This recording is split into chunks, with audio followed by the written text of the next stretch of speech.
Allez, salut chers abonnés. Bon, je vous considère déjà abonné à ma chaîne.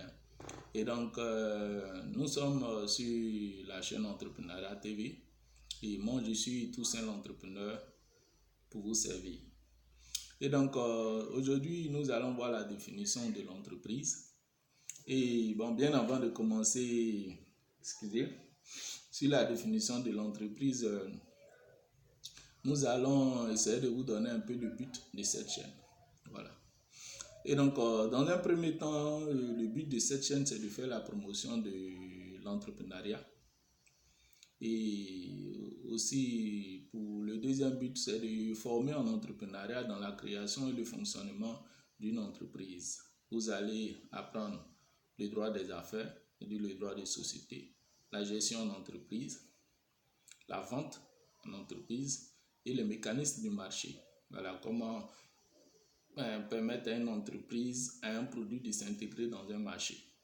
Voilà, vous aurez tout ça sur cette chaîne-là. Pour ceux qui seront abonnés à ma chaîne, bien sûr, qui vont suivre mes cours de formation. Et donc, dans le troisième aussi but de cette chaîne, c'est de créer un vaste réseau de connexions d'entrepreneurs, ce qui permettra à tous ceux qui sont abonnés à cette chaîne de trouver très facilement des partenaires d'affaires pour faire des affaires, des clients pour vendre leurs produits et des business angels pour trouver des financements. Il suffit de laisser en commentaire vos savoir-faire, vos besoins. Si vous cherchez un partenaire d'affaires, si vous cherchez, vous avez un produit à vendre que vous pouvez le laisser en commentaire. Si vous cherchez un financement, vous le laissez en commentaire.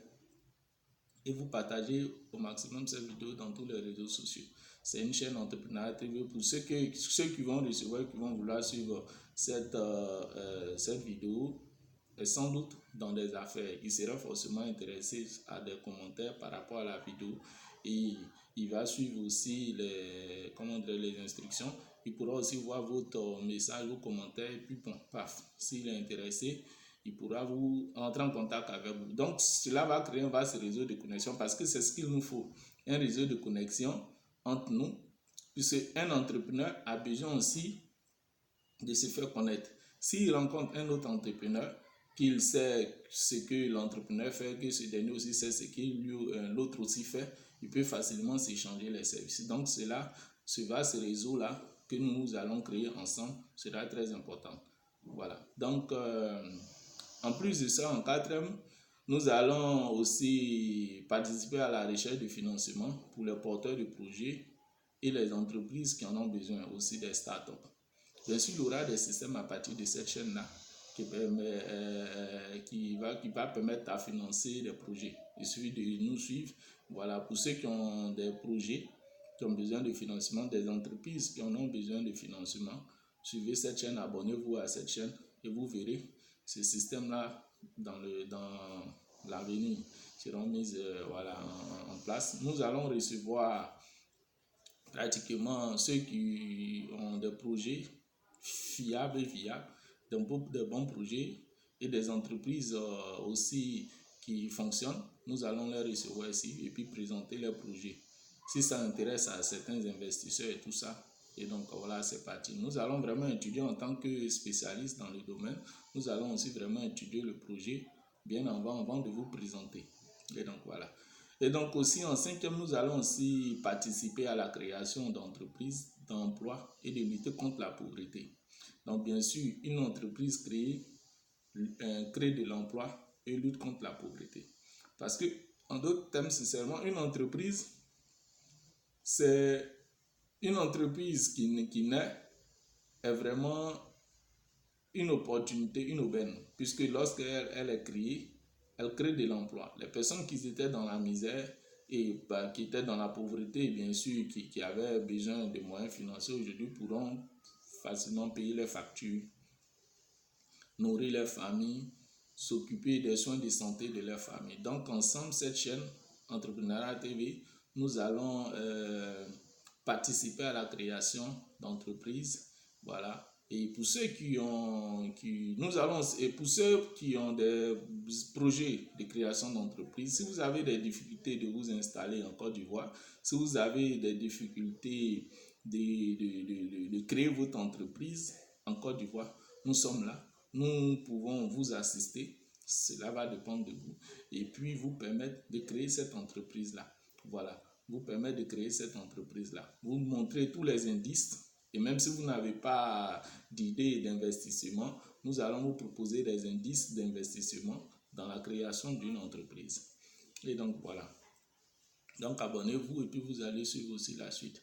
En sixième lieu, nous comptons faire de chaque abonné à cette chaîne des entrepreneurs investisseurs et de se faire de l'argent à partir de 13 000 francs ou 20 euros ou 29 $ comme premier investissement. Quand nous parlons d'entrepreneurs investisseurs, bien sûr, à partir de cette formation que vous allez recevoir sur cette chaîne, pour ceux qui seront abonnés, et je le répète toujours, et bon, peut-être ceux qui ne seront pas abonnés, qui vont suivre aussi cette chaîne, c'est pas mauvais.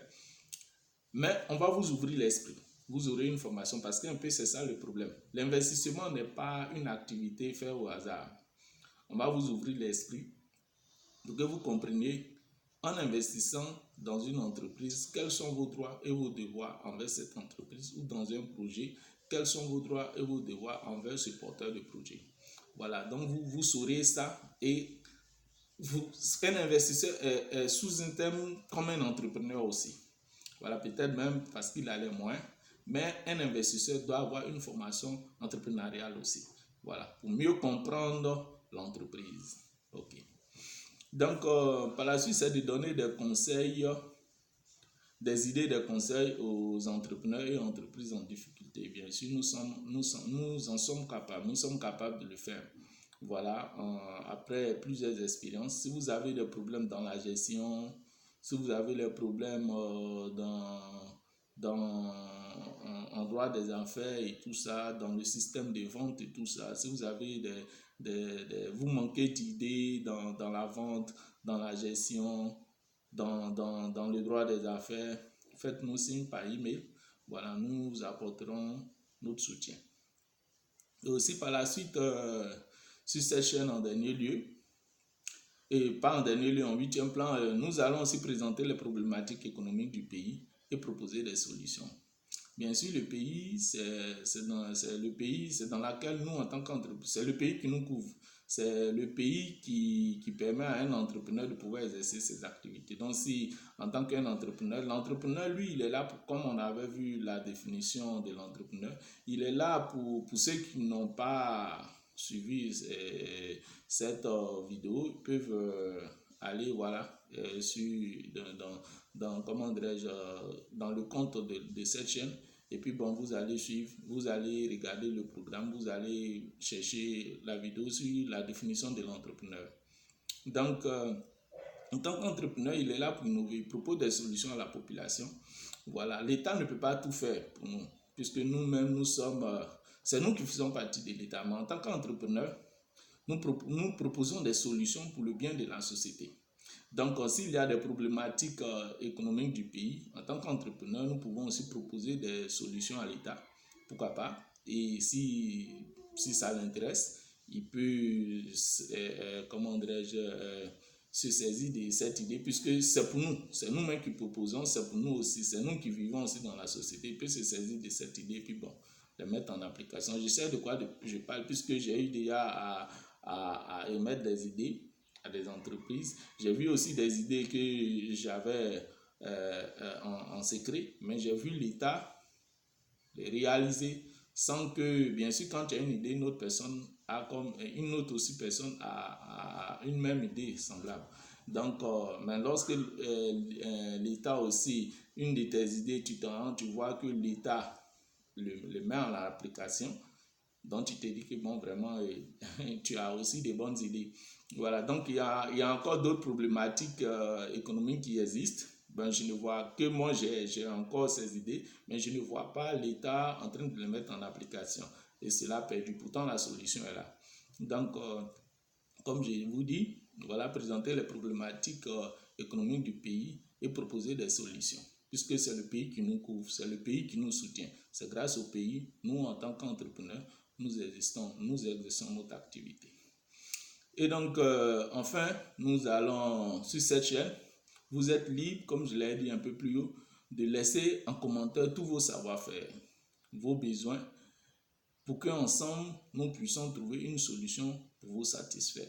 Donc, tout ce que vous savez faire, si vous êtes un artisan, si vous êtes un artisan dans le bâtiment, dans l'agriculture, tout ce que vous savez faire, si vous proposez un service, si vous proposez un produit, laissez cela en commentaire. Si vous êtes un entrepreneur individuel, une entreprise individuelle ou une entreprise en société, laissez tous vos savoir-faire en commentaire. Donc, c'était un peu le but de cette chaîne que j'ai à vous présenter. Donc, nous allons maintenant passer à la définition du mot entreprise. Voilà. Donc, l'entreprise, concept socio-économique, désignant un groupe humain dont le but est la vente de sa production. Donc, comme vous l'entendez, l'entreprise est un concept socio-économique.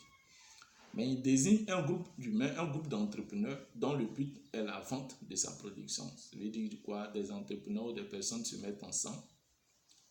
Ils mettent soit leurs activités ou leurs industries. Bon, le mot industrie, c'est la connaissance. Quand on parle d'industrie en entreprise, c'est la connaissance. Nous allons voir ça dans le futur, dans la création de l'entreprise et tout ça. Donc, ils mettent un capital ensemble et ils produisent quelque chose dans le but de vendre. Voilà.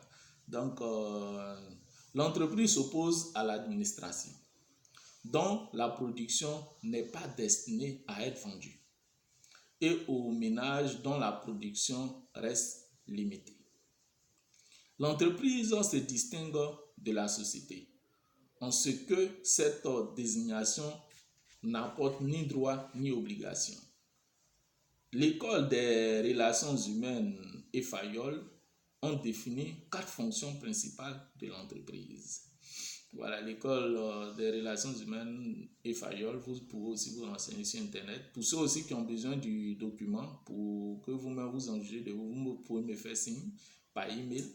Voilà, nous vous apporterons ce document. Voilà, pour que vous-même vous preniez note de ça. Donc, je reprends. L'école des relations humaines et Fayol ont défini 4 fonctions principales de l'entreprise. Dans un premier temps, il y a la fonction de direction, il y a la fonction logistique qui est en relation avec les fournisseurs, la fonction de production et la fonction de distribution. Dans l'analyse économique, l'entreprise est considérée comme la cellule de base de la production. La théorie classique de la firme lui assigne un objectif de maximisation du profit en fonction de ses recettes et de ses coûts. Donc, comme vous l'avez vu, comme je le viens, l'entreprise, vous voyez, on parle de maximisation du profit. Pour ceux qui ont suivi la formation sur la définition de l'entrepreneur, on comprend aussi que l'entrepreneur, son but, c'est de maximiser son profit. Donc, c'est pas étonnant que aussi le but de l'entreprise soit de maximiser son profit, puisque c'est l'entrepreneur qui fait l'entreprise. Voilà, et l'entreprise représente l'entrepreneur. Donc voilà. Et donc, comme je reprends encore, la théorie classique de la firme lui désigne un objectif de maximisation du profit en fonction de ses recettes et de ses coûts, et présuppose l'existence d'un centre de décision unique. Les modèles néoclassiques ont permis une prise en compte de la multiplicité des fonctions de la production, c'est-à-dire des relations entre facteurs de production. On avait déjà vu le mot facteur de production dans la définition de l'entrepreneur. Et bien produit en respectant l'hypothèse. Excusez-moi, je reprends. On va reprendre tout simplement. Voilà. Puisque c'est un document, moi je peux le lire tout simplement, mais dans les explications, je me mets à la place d'un élève comme vous pour qu'on puisse encore mieux se comprendre, puisque c'est une formation. Donc, je reprends ici, on nous dit, les modèles néoclassiques ont permis une prise en compte de la multiplicité des fonctions de production, c'est-à-dire des relations entre facteurs de production et biens produits, tout en respectant l'hypothèse de l'unicité du centre de décision. Je pense qu'on se fait, la définition, on se fait mieux comprendre là. Donc, on nous dit, on permet une prise en compte, les modèles néoclassiques ont permis une prise en compte de la multiplicité des fonctions de production. C'est-à-dire des relations entre facteurs de production. Le mot facteur de production, comme je vous ai dit en définition de l'entreprise, c'est l'ensemble des machines de production et la main-d'œuvre qui fait le facteur de production. Donc, quand on dit c'est-à-dire des relations entre facteurs de production et biens produits, on se comprend, tout en respectant l'hypothèse de l'unicité d'un centre de décision. Il y a la direction qui décide quelle quantité ou quel type de produit qu'il faut produire, et le facteur de production, la machine et la main-d'œuvre se met en application pour faire sortir le bien ou le produit. Ok. Donc, on va continuer. La théorie des organisations se fonde quant à elle sur l'hypothèse inverse. Il existe une multiplicité de centres de décision n'ayant qu'une connaissance imparfaite de leur environnement, et les contradictions entre leurs différents objectifs rendent l'optimisation exceptionnelle. La théorie des organisations cherche donc à rendre compte du fonctionnement interne de l'entreprise en s'intéressant au flux monétaire, au comportement, à la hiérarchie réelle, à la psychologie, à la gestion et à l'économie. On rentre vraiment en profondeur dans l'entreprise. Ok. Donc je reprends. La théorie des organisations se fonde quant à elle sur l'hypothèse inverse. Il existe une multiplicité de centres de décision n'ayant qu'une connaissance imparfaite de leur environnement, et les contradictions entre leurs différents objectifs rendent l'optimisation exceptionnelle. La théorie des organisations cherche donc à rendre compte du fonctionnement interne de l'entreprise. J'aimerais encore bien reprendre le fonctionnement interne de l'entreprise. C'est pour ça que j'ai dit on rentre en profondeur de l'entreprise. Dans un premier temps, on avait vu le but de l'entreprise, ou la direction, ça veut dire que c'est au niveau de la direction, et on a vu le but. Maintenant, on rentre dans le fonctionnement de l'entreprise.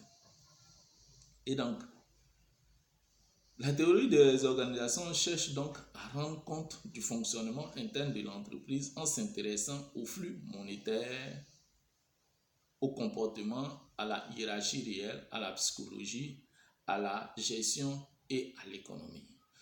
Tous ces mots dits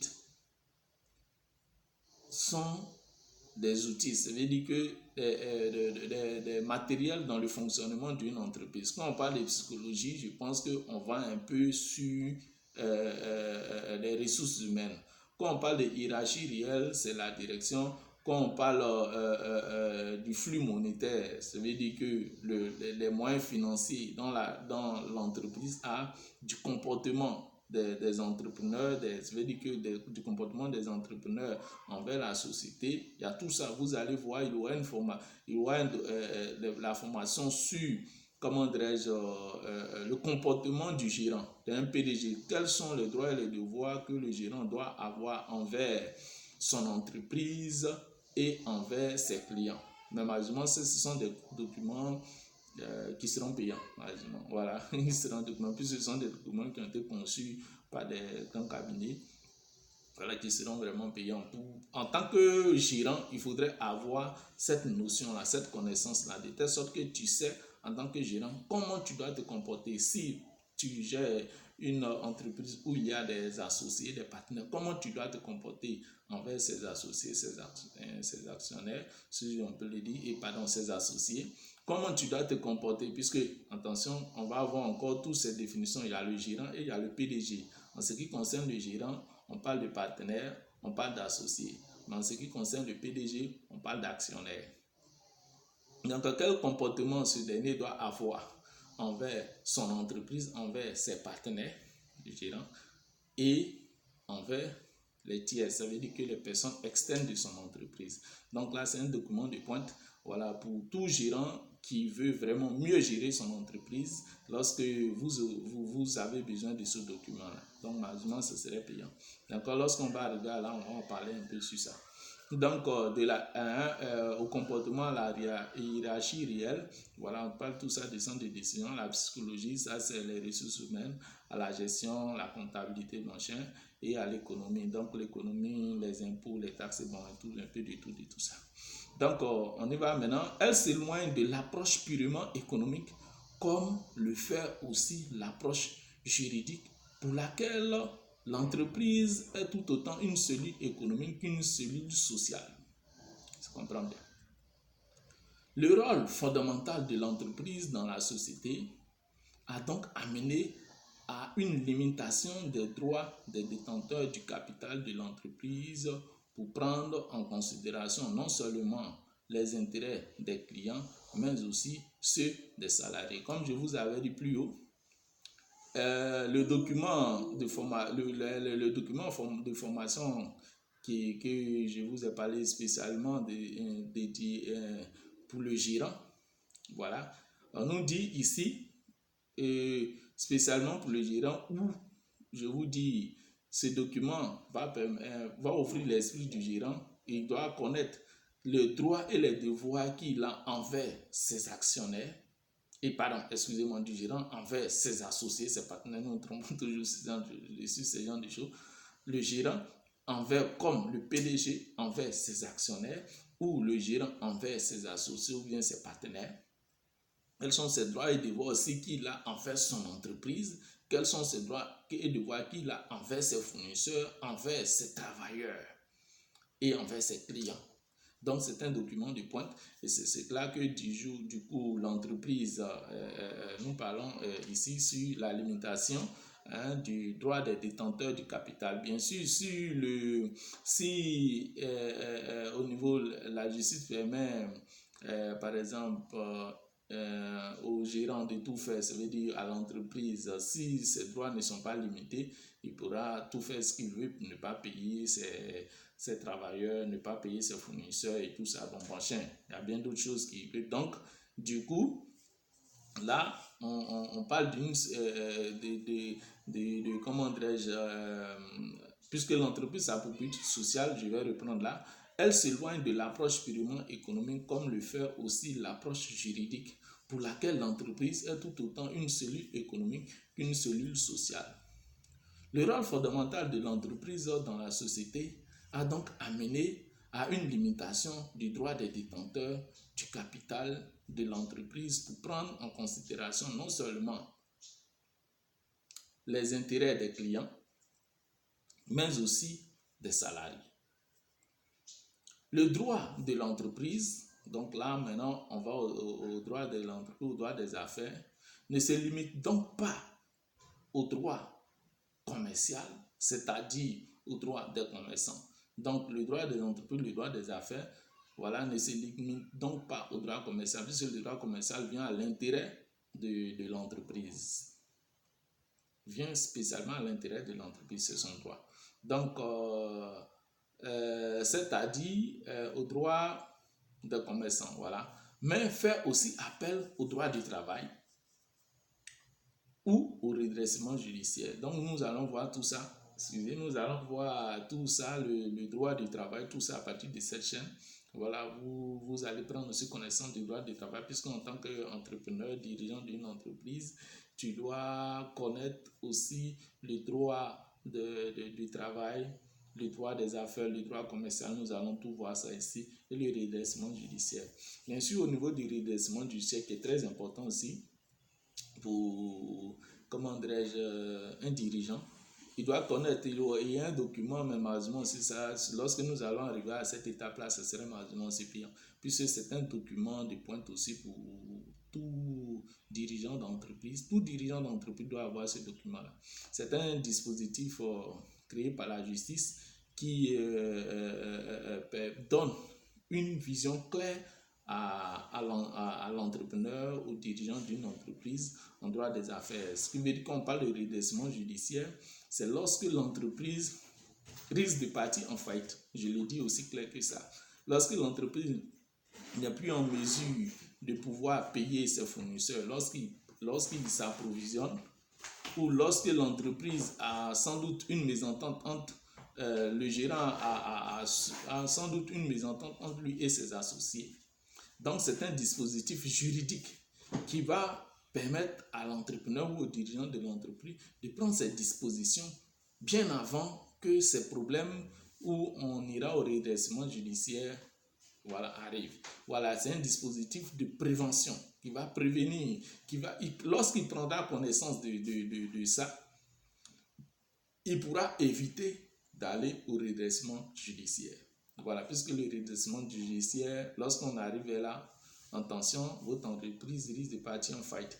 Donc, quand vous avez les informations nécessaires bien avant, puisque cette partie, bien sûr, il est très important. Pendant que je formais dans un établissement de la place, voilà, j'ai croisé au moins 3 gérants qui venaient suivre le cours. Et lorsqu'ils ont suivi le cours au niveau des redressements judiciaires, ils disent, mais merde, si on avait vite pris connaissance de ça, et là je vous rassure clairement, ils ont dit, si on avait vite pris connaissance de ça, notre entreprise aujourd'hui ne serait pas tombée. Et oui, clair, c'est ce qui est aussi un peu le problème, la formation. Beaucoup de personnes, vous levez, on se lève, bon, on va créer une entreprise, bon, mais on ne connaît pas tous les rouages d'une entreprise. En matière économique, en matière de gestion, en matière de droit des affaires, on ne connaît pas. On ne connaît pas, on va en silence, bien sûr, on aime en silence, et puis bon, après, les réalités des affaires du terrain se présentent à nous. Et quand on n'a pas les outils, les clés, ou on n'a pas un mentor, une connaissance dans ça, l'entreprise tombe. Et donc là, voilà. Et ces derniers, on dit, mais merde, si on avait eu vite connaissance de ce document, de cette formation, aujourd'hui, notre entreprise ne serait pas tombée en faillite. Donc voilà, ce document est là, nous allons arriver à là. Et puis bon, pour ceux qui seraient intéressés, ce document vous pouvez vous en approprier. Voilà, ce document, même allemand, c'est bien. Comme je vous ai dit, c'est un dispositif. Ça va arriver à là, donc pour l'instant. Donc, on continue. On va reprendre la partie. Le droit de l'entreprise ne se limite donc pas au droit commercial, c'est-à-dire au droit des commerçants, mais fait appel aussi au droit du travail, au redressement judiciaire. Par exemple, les entreprises de plus de 300 salariés doivent chaque année établir un bilan social légal qui est soumis pour avis au comité d'entreprise. Voilà. Et le comité d'entreprise, c'est un organe aussi très important dans la gestion d'une entreprise. Voilà, peut-être pour certains des entreprises ou peut-être d'autres entrepreneurs qui ne connaissent pas le comité d'entreprise. Bon, pour vous dire clairement que aussi ces documents que nous proposons sont tirés de la France. Voilà, des documents français, on peut vous le dire. Puisque bientôt vous aurez aussi des exemples sur des entreprises françaises. La France, c'est notre pays de référence. Nous sommes ivoiriens, moi en Côte d'Ivoire. Donc, c'est nos pays de référence, c'est les langues que nous parlons, c'est eux qui nous ont amené les premières formations. Et donc, c'est sur elles que nous nous basons. C'est grâce aussi à elles, nous aussi, nous pouvons nous adresser au monde. Voilà, grâce à cette langue, grâce à la France, nous pouvons avoir accès au monde. On ne se cache pas, qu'on se dise la vérité. Donc, ces documents sont des documents de pointe. Donc, pour ceux, comme je l'ai dit toujours, pour ceux qui en ont besoin des documents, vous pouvez me faire signe. Bien sûr, il y aura des documents gratuits, mais des documents payants. Ces documents payants ont été conçus par un organe bien précis pour aider tout entrepreneur. Donc, cela dépend de vous. Donc, comme je vous le disais, le comité d'entreprise est un organe très important dans la gestion d'entreprise. Je ne sais pas si encore, pour certains entrepreneurs l'évitent puisqu'ils trouvent ça un peu sous forme de syndicalisme. Non. Le comité d'entreprise, c'est un organe qui représente les salariés. Lorsque vous avez plusieurs salariés dans une entreprise, il faut créer un organe de comité d'entreprise qui est présidé par le gérant ou le PDG. Oui, le comité d'entreprise est présidé toujours par le gérant, le PDG. Voilà. Mais il y a un représentant du comité d'entreprise. voilà, qui représentent les salariés. C'est très important dans la gestion d'une entreprise.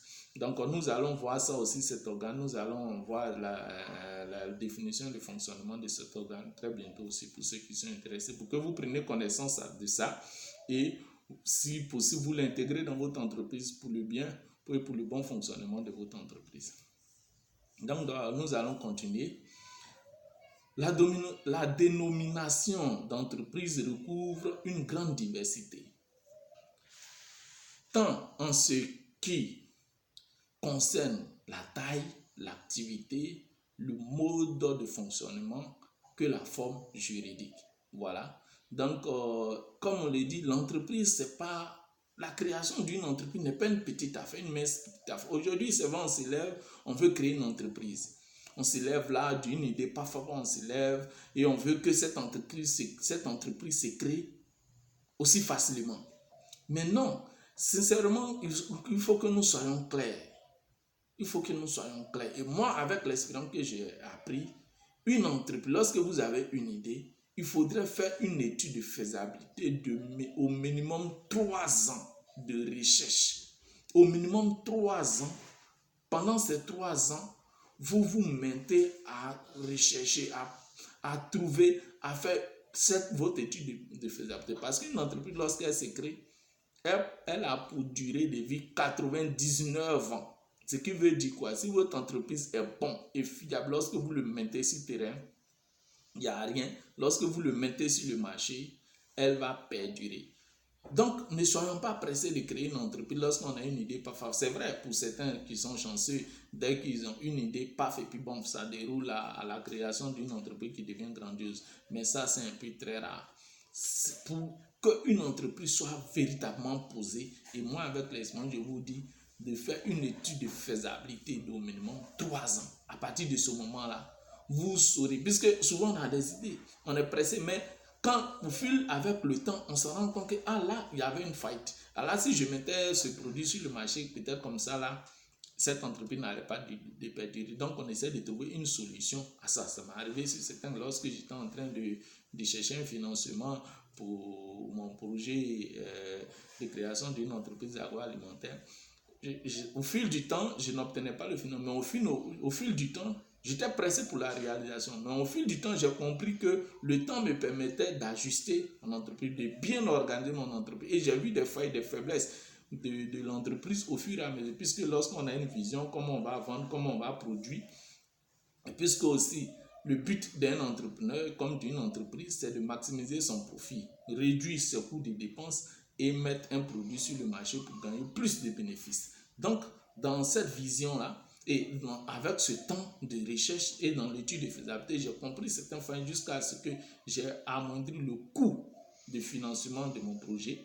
Mais en plus de cela, ça m'a permis de résoudre, ça veut dire de voir certains failles dans l'entreprise. Le temps, avec le temps dans la recherche, m'a permis de voir certains failles dans l'entreprise. Voilà. Donc, c'est ce que je voulais aussi encore partager avec vous. Voilà. Donc, une entreprise n'est pas, la création d'une entreprise n'est pas une mince affaire, n'est pas une petite affaire. Est-ce qu'on se comprend? N'est pas une affaire qu'on se lève comme ça pour se lancer dans le hasard. Il faudrait vraiment prendre le temps de réfléchir. Car lorsque vous dirigez une entreprise, lorsqu'une entreprise est créée, elle engage plusieurs responsabilités. Des pères de famille, des personnes qui viennent, qui dépendent de votre entreprise, qui, à partir de votre entreprise, ils obtiennent un salaire pour nourrir leur famille, payer leurs loyers, subvenir à leurs besoins en matière de santé, d'éducation familiale. Donc, ce n'est pas une mince affaire, c'est une très grande responsabilité. Donc, l'entreprise n'est pas une petite affaire. N'est pas une petite affaire. Il est bien de créer une entreprise, mais que cette entreprise créée perdure, reste, que cette entreprise qui est créée arrive à durer dans le temps. Parce que lorsqu'une entreprise meurt, tombe en faillite, sincèrement, c'est comme un être, moi je peux dire que c'est comme un être humain qui est parti. Un père de famille qui est parti, un père de famille qui a la responsabilité de ses enfants, de sa femme et tout ça, qui meurt. Ses enfants sans doute partent à la ruine s'il n'a pas laissé de garantie. Parce que l'entreprise emploie plusieurs personnes. Grâce à cette entreprise, il y a des personnes qui arrivent à vivre. Et lorsqu'elle meurt ou elle disparaît, toutes ces personnes vont au chômage. Ils sont presque livrés, on peut dire comme ça, à une mort certaine. Voilà. Puisque si du coup, si tu n'as plus les moyens, tu tombes malade, par des graves maladies, tu n'as plus les moyens pour te faire soigner. Tu fais comment? Tu travailles dans une entreprise, l'entreprise est tombée. Tu ne peux même plus payer ton loyer, ni nourrir tes enfants. Là, ça devient très grave. Donc vraiment, la création d'une entreprise n'est pas une mince affaire, mais tous les techniques de création d'entreprise sont disponibles. À vous de prendre information sur ça pour aller créer votre entreprise. Pour aller créer votre entreprise. Et comme nous tous, nous le souhaitons, nous le voulons, on ne veut pas créer notre entreprise pour la voir mourir tout à l'heure ou se détériorer. Donc vraiment, il faudrait vraiment vous former. Il faudrait vraiment prendre toutes les techniques et les rouages de base pour pouvoir vous lancer dans la création de votre entreprise. Cette chaîne-là est faite pour vous. Alors, comme nous l'avons dit et je l'ai dit, nous allons vous former afin que vous soyez capable de diriger une entreprise et devenir des entrepreneurs aguerris dans le monde des affaires. Donc voilà, nous allons continuer dans la définition de l'entreprise. Je reprends.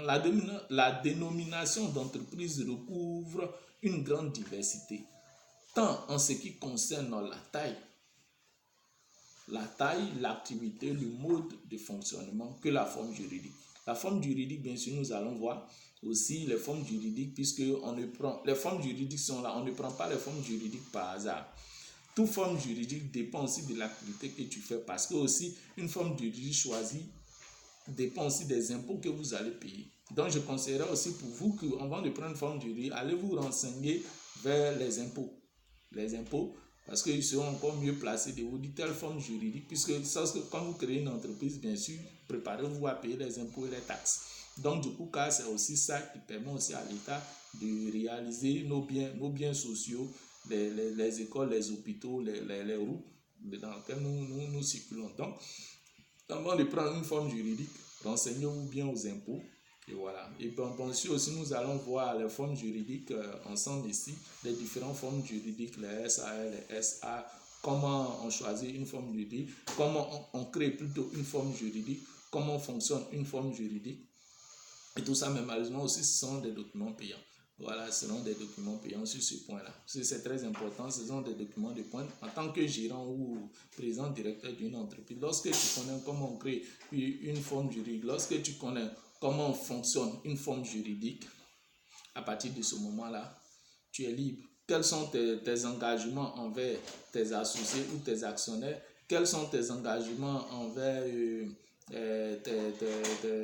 par exemple tes travailleurs et tout ça? Voilà. Et c'est déjà très bon pour cet entrepreneur ou ce gérant, comme je dis, entrepreneur, gérant, président, directeur, de prendre connaissance de ça. Et donc, il est ainsi possible de distinguer les entreprises selon certains de leurs caractères. Un premier critère de distinction est celui du caractère privé ou public, de l'agent qui contrôle le capital. Donc voilà, nous allons aller maintenant, bien sûr, dans la formation. Vous allez aussi connaître, parce que dans un premier temps, c'est une entreprise publique qui se crée. Vous allez connaître comment on crée une entreprise publique, comment elle fonctionne, quels sont les agents et comment on appelle bien sûr les agents qui travaillent dans une entreprise publique. Donc, on parle alors maintenant de distinction, puisqu'il y a entreprise publique et entreprise privée. Donc, il est ainsi possible de distinguer les entreprises selon certains de leurs caractères. Un premier critère de distinction est celui du caractère privé ou public de l'agent qui contrôle le capital. S'il s'agit de l'État ou d'une collectivité publique, on parle alors d'entreprise publique, comme je l'avais dit. Le second critère de distinction est son régime juridique. L'entreprise peut en effet choisir entre différents statuts pour adopter celui qui correspond le mieux à son activité, comme je vous le disais. Le second critère de distinction est son régime juridique. On parle de forme juridique. L'entreprise peut en effet choisir entre différents statuts La forme juridique est le statut d'une entreprise. Par exemple, vous mettez un enfant au monde, on vous demande de faire son extrait de naissance. Voilà, l'extrait de naissance dira tout sur l'enfant que vous avez mis au monde. Et donc là, je reprends. Le second critère de distinction est son régime juridique. L'entreprise peut en effet choisir entre différents statuts pour adopter celui qui correspond le mieux à son activité. Comme je le disais, on prend les formes juridiques par rapport à l'activité que nous faisons. Elle peut être une société en commandite simple, ça c'est les différentes formes juridiques que bientôt nous allons voir le fonctionnement, la création, ou par action, une société en commandite simple ou une société par action, une société en nom collectif, une société anonyme, comme nous le connaissons, ou une société à responsabilité limitée, les PME, ce qui est plus général. Il est aussi possible de reprendre la classification de la comptabilité nationale qui répartit les entreprises en 3 groupes. Donc, la comptabilité nationale qui répartit, comme je vous ai dit, ce sont des documents venant de la France. Donc, comme ici en Côte d'Ivoire, de toutes les façons, cela est de mieux. Je sais que aussi la comptabilité nationale aussi répartit, puisque tel là-bas, tel est ici. Selon la comptabilité nationale répartit les entreprises, voilà, selon. Donc, je reprends. Il est aussi possible de reprendre la classification de la comptabilité nationale qui répartit les entreprises en 3 groupes. Les sociétés et quasi-sociétés non financières, les institutions de crédit et les entreprises individuelles. La taille de l'entreprise est aussi souvent considérée comme significative. Que ce soit par le nombre d'employés, le capital, le chiffre d'affaires. Le dernier critère de classification souvent employé est le type d'activité qui peut relever du secteur primaire, entreprise agricole, le secteur primaire, entreprise agricole, le secteur secondaire, entreprise de construction minière industrielle et le secteur tertiaire, entreprise commerciale de transport et de services. Donc voilà un peu, là nous sommes partis à la distinction des entreprises pour définir en général l'entreprise. Donc voilà un peu ce que je voulais partager avec vous. Voilà un peu ce que je voulais partager avec vous. Merci de m'avoir suivi. Et à la prochaine pour la suite de la formation. La suite de la formation, nous allons maintenant attaquer directement les droits des affaires, les droits des sociétés. Voilà, donc abonnez-vous et activez la petite note de notification pour ne rien rater de mes prochaines publications. Cela est dans votre intérêt, bien sûr, cela est dans votre intérêt. N'oubliez pas aussi de partager cette vidéo pour permettre à d'autres personnes de se former, pour qu'ensemble nous créions un vaste réseau de connexions d'entrepreneurs pour faire les affaires. Car notez bien, sur cette chaîne, nous sommes tous des partenaires d'affaires. Et donc, pour ceux qui ont besoin du document, voilà, pour ceux qui auront besoin du document, des documents, chaque formation que nous allons vous donner, les documents seront disponibles. D'autres seront gratuits, malheureusement, aussi d'autres seront payants. Voilà, donc pour ceux qui ont besoin des documents, vous pouvez me faire signe par email et bon, je vous apporte. Voilà, donc merci et à la prochaine. Moi, c'était Toussaint, entrepreneur pour vous servir.